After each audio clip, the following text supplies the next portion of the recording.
Assalamualaikum warahmatullahi wabarakatuh. Izin memperkenalkan diri.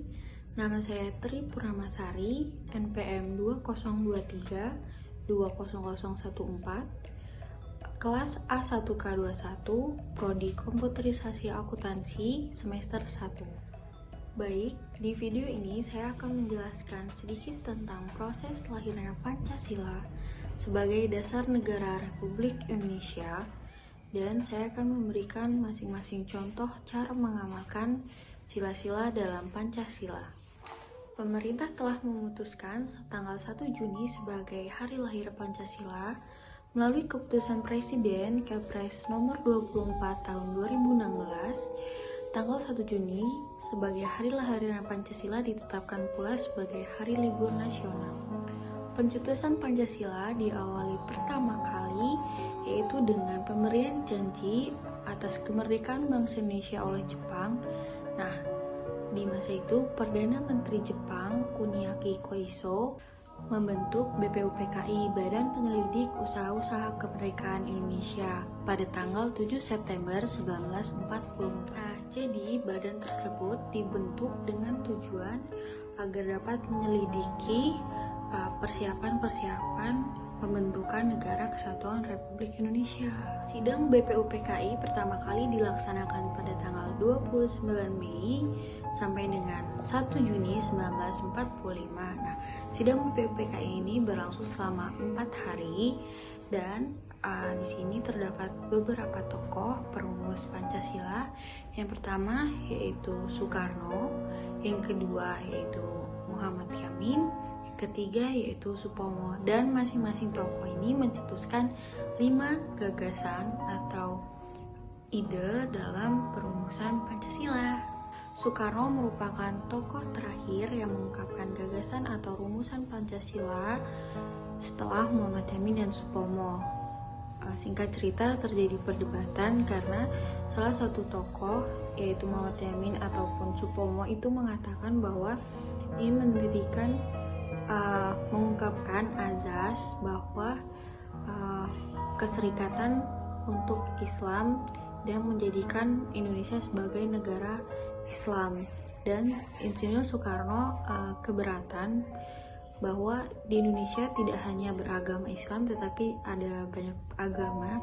Jadi beliau mengungkapkan 5 azas, yaitu 1. Kebangsaan Indonesia, yang kedua internasionalisme atau peri kemanusiaan, yang ketiga kesatuan dan persatuan, yang keempat kesejahteraan sosial, dan yang kelima yaitu ketuhanan yang Maha Esa. 5 azas tersebutlah yang disebut Insinyur Soekarno sebagai dengan sebutan nama Pancasila, yang berasal dari bahasa Sanskerta yang berarti panca itu yaitu 5 dan sila itu artinya azas atau dasar. Rumusan Pancasila oleh Insinyur Soekarno tersebut dapat diterima paling banyak oleh peserta sidang BPUPKI atau dapat dikatakan secara aklamasi oleh peserta. Nah, jadi kemudian BPUPKI membentuk panitia kecil untuk merancang dan menyusun undang-undang dasar yang berpedoman pada pidato Bung Karno tersebut. Nah, kemudian dibentuklah panitia 9 yang terdiri dari Insinyur Soekarno, Muhammad Hatta, Mr. Al-Maramis, dan Abdul Kahar Muzakir serta jajaran dan Muhammad Yamin untuk mengolah Pancasila tersebut sebagai dasar negara Indonesia yang diucapkan oleh Insinyur Soekarno pada tanggal 1 Juni 1945 tentang 5 azas tersebut, lalu menjadikan dokumen azas tersebut sebagai pedoman mempersiapkan memproklamasikan kemerdekaan Indonesia. Setelah melalui proses persidangan, akhirnya rumusan Pancasila penggalian Insinyur Soekarno tersebut berhasil dirumuskan dan dicantumkan dalam Mukadimah Undang-Undang Dasar 1945 yang kemudian ditetapkan dan disahkan oleh BPUPKI pada tanggal 18 Agustus 1945 sebagai dasar negara Republik Indonesia. Jadi, hari lahir Pancasila berbeda dengan hari kesaktian Pancasila. Nah, untuk hari lahirnya itu diperingati sebagai setiap tanggal 1 Juni, dan untuk hari kesaktian Pancasila itu diperingati setiap tanggal 1 Oktober. Kenapa 1 Oktober? Karena berkaitan dengan terjadinya G30 SPKI yang terjadi pada tanggal 30 September 1965. Selanjutnya saya akan memberikan masing-masing 2 contoh untuk sila dalam Pancasila, bagaimana cara mengamalkan atau menerapkan di kehidupan sehari-hari. Untuk sila yang pertama yaitu ketuhanan yang Maha Esa. Untuk contoh penerapan dalam kehidupan sehari-harinya yaitu kita bisa yang pertama melakukan dan melaksanakan ibadah sesuai dengan keyakinan kita masing-masing.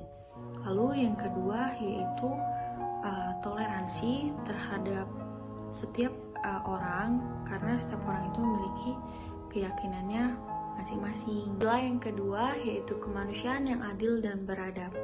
Nah, di dalam sila ini kita dapat memberikan contoh atau menerapkan dalam kehidupan sehari-hari, yaitu satu, meningkatkan rasa tenggang rasa terhadap orang lain. Yang kedua yaitu dengan cara tidak memilih teman berdasarkan ras, suku, ataupun agama.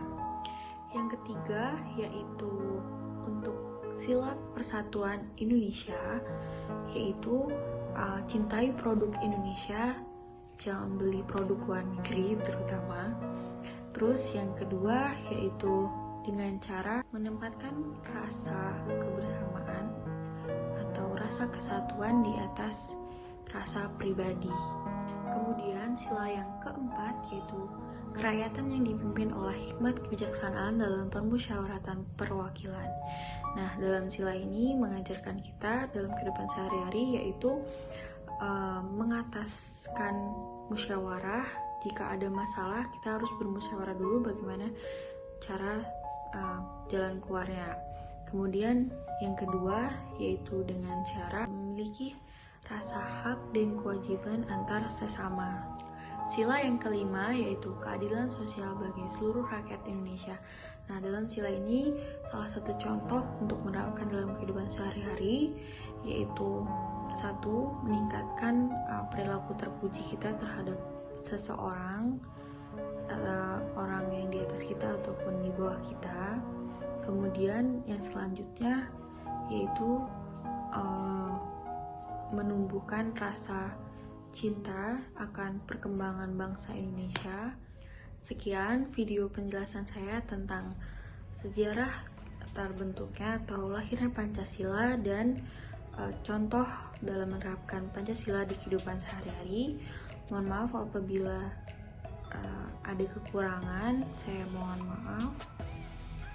Terima kasih.